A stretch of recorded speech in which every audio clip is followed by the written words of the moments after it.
செங்கோட்டையனாக இருக்கட்டும், இப்போ நேற்று பார்த்துருப்பீங்க 3 பேர் ஒன்றாயிட்டாங்க. டிடிவி, ஓபிஎஸ், சின்னம்மா இவங்க எல்லாமே ஒன்றாயிட்டாங்க.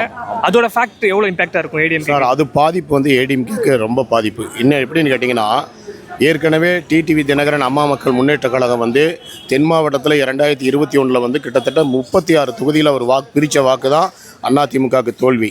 அது இதுவரைக்கும் எடப்பாடி சொல்லாமல் நேற்று எடப்பாடி சொல்லிட்டார். துரோகிகள் அவங்களால தான் நாங்கள் தோத்தோன்னே சொல்லிட்டாரு. அப்போ அந்த துரோகின்னு அவர் சொன்னதில் வந்து ஓபிஎஸ்ஸையும் சொல்கிறாரு. ஓபிஎஸ் வந்து எடப்பாடி கூட இருக்கும்போதே துரோகம் பண்ணார், அதனால் தோத்தாங்கிறாரு. அப்போ வந்து இப்போ இவங்க வெளியில் வந்துட்டாங்க. இப்போ புதுசாக செங்கோட்டையனும் வெளியில் வர போகிறாரு. நேற்று வந்துட்டார். அதிகாரப்பூர்வமாக சட்டப்பூர்வமாக அவர் கட்சி விட்டு நீக்கினா மகிழ்ச்சின்னு சொல்லிட்டாரு.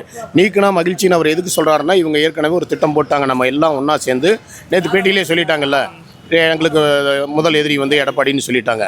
அப்படி இருக்கிறப்போ அவங்க எடப்பாடி கிட்ட இருக்கிற வாக்கை வந்து பிரித்து எடப்பாடி வெற்றியை பாதிக்கும்.